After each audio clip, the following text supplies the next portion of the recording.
सुप्रभात विद्यार्थियों। उम्मीद करती हूँ कि आप सब लोग स्वस्थ होंगे। हमने पिछले वीडियो में पाठ 3 वह नन्ही चिड़िया समझा था। अब यहाँ पर हम पुस्तकीय अभ्यास कार्य करेंगे। देखिए बेटा, मैंने आपको पाठ 2 जब साहसी नीलू की पुस्तकीय अभ्यास कार्य बताया था तो उसमें मैंने आपको कहा था कि हम स्पर्श व्यंजन बाद में पढ़ेंगे, लेकिन स्पर्श व्यंजन से संबंधित यहाँ पर फिर बुक की एक्सरसाइजेज दी हुई है, तो आज हम यहाँ पर वर्णमाला के स्वर और स्पर्श व्यंजन पढ़ लेते हैं। आपने ये संस्कृत विषय में भी ये सब पढ़ा होगा। देखिए, हिंदी वर्णमाला में थोड़ा सा चेंजेस होता है। हिंदी वर्णमाला 2 भागों में विभक्त है। पहला है स्वर और दूसरा है व्यंजन। आप सभी को पता है कि हिंदी भाषा में 11 स्वर होते हैं। अ, आ, ई, उ, ऊ, ऋ, ए, ऐ, ओ, औ। ये 11 स्वर, उनकी संख्या हमने गिनी, कुल 11 है। इसके अलावा 2 अयोगवा हैं, अम और अह। इसे अनुस्वार कहते हैं, अम को, और अह को विसर्ग कहते हैं। विसर्ग का प्रयोग आपने संस्कृत में पढ़ा होगा या आप पढ़ेंगे। और अम यानी अनुस्वार का प्रयोग मैंने पिछले पाठ 2 की वीडियो में हमने विस्तार पूर्वक पंचम वर्ण का प्रयोग हमने देखा था। ये जो पंचम वर्ण है, ठीक है। अब तो ये तो हो गए स्वर। अब हमारा होता है दूसरा व्यंजन। तो मैंने आपको बताया था उसमें कि व्यंजन 3 प्रकार के होते हैं। पहला स्पर्श व्यंजन, दूसरा है ऊष्म व्यंजन, दूसरा है अंतःस्थ व्यंजन और तीसरा है ऊष्म व्यंजन। तो देखिए, हम यहाँ पर सिर्फ स्पर्श व्यंजन समझेंगे।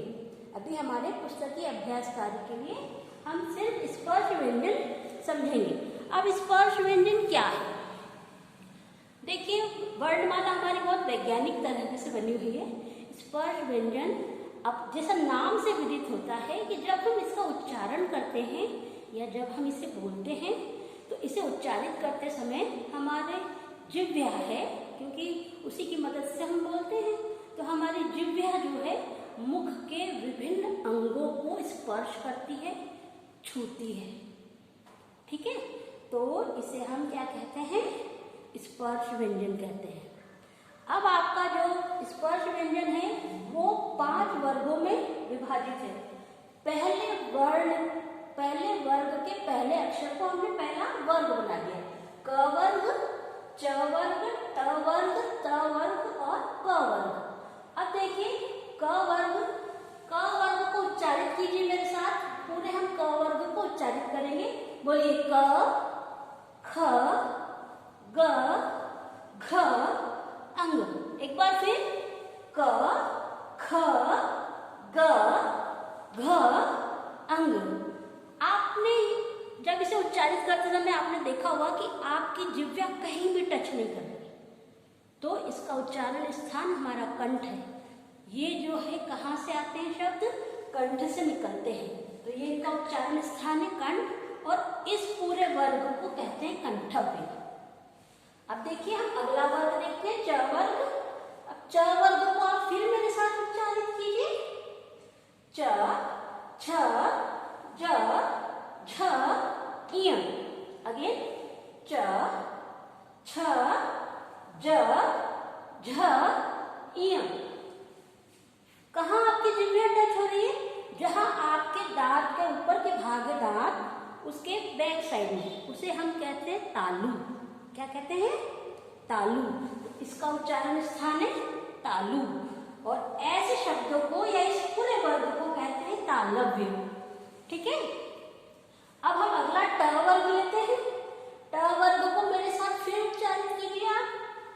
ट, ठ, ड, ढ, अण। अगेन ट, ठ, ड, ढ, अण। और इनका प्रयोग भाषा में देखिए इन 2 तरह से भी होता है। इसका विस्तृत वर्णन हम बाद में पढ़ेंगे। हम फिर से देखते हैं, ट, ठ, ड, ढ़, अण।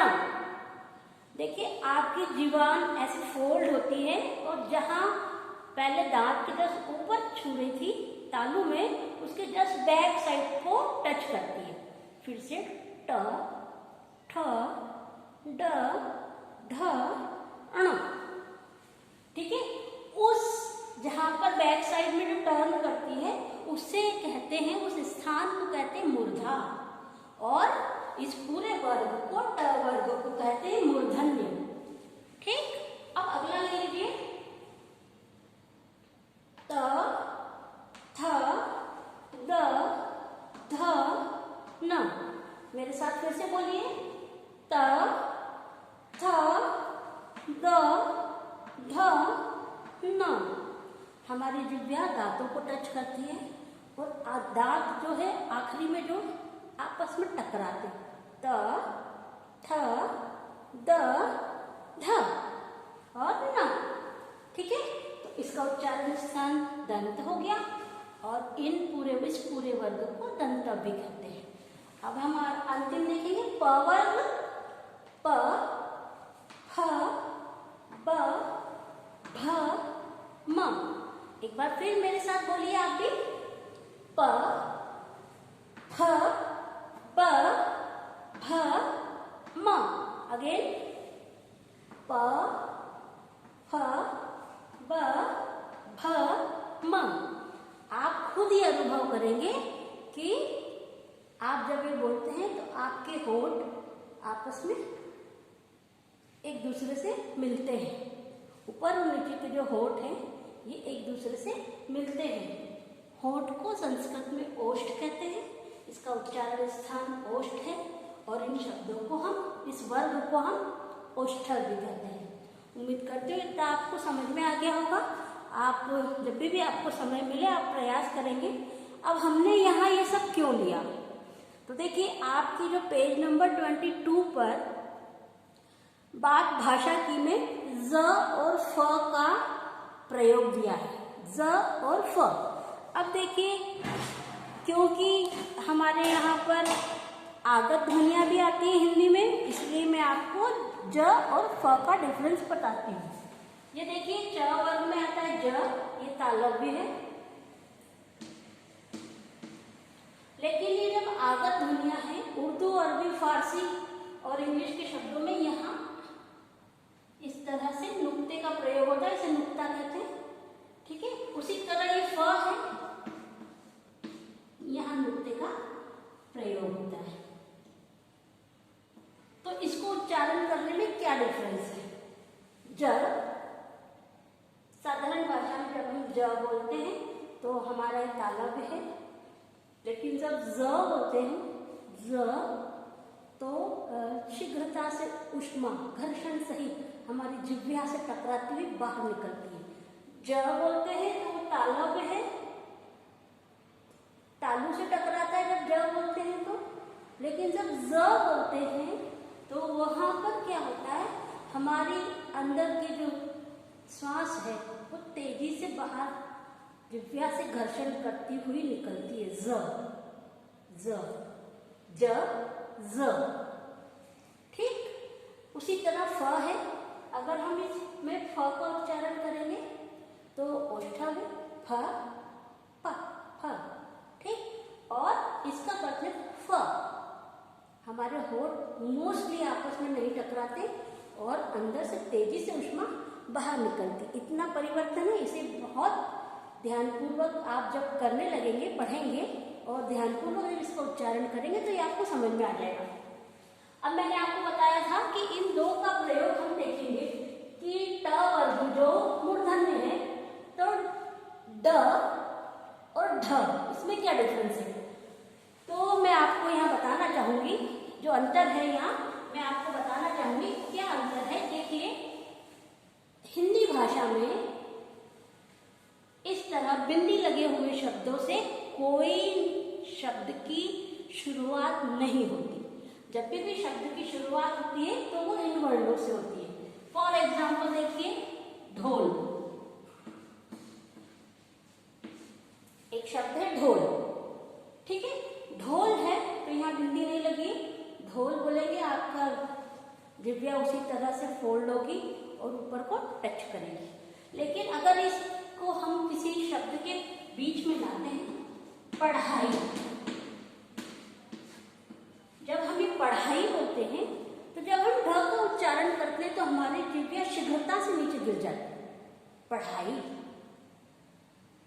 ढोल, हमारी जिह्वा वही है, और पढ़ाई, उसमें जिह्वा तेजी से नीचे गिर जाती है, तब इसका प्रयोग किया जाता है। इसका प्रयोग किसी शब्द के बीच में या अंत में अधिकतर होता है। इससे शुरू होकर कोई शब्द नहीं बनता। ठीक यही नियम ड पर भी लागू होता है।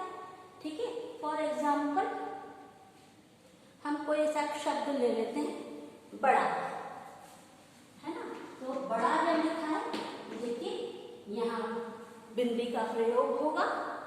ठीक है, अगर हमने इससे मिलता जुलता एक शब्द जिससे शुरुआत हो रही है, डोर, डोर, या आप ले लीजिए डमरू, डोर। ठीक, बड़ा, है ना। अंतर आपको समझ में आ गया होगा। इस तरह के जो आपका प्रश्न क्रमांक 1 भाषा की बात में ज और फ ध्वनियों का अंतर, और आपको उचित स्थान पर नुक्ते का प्रयोग करना है, तो उसके आंसर मैं आपको दूंगी। उसके बाद है ड और ड का प्रयोग, तो उसका भी प्रयोग मैं आपको बताऊंगी कि किस तरह करना है। लेकिन उसका नियम ये था, इन दोनों के लिए हमने ये स्पर्श व्यंजन यहाँ पर समझे हैं। आपको भी अच्छे से समझ में आ गया होगा, ऐसी मैं उम्मीद करती हूँ।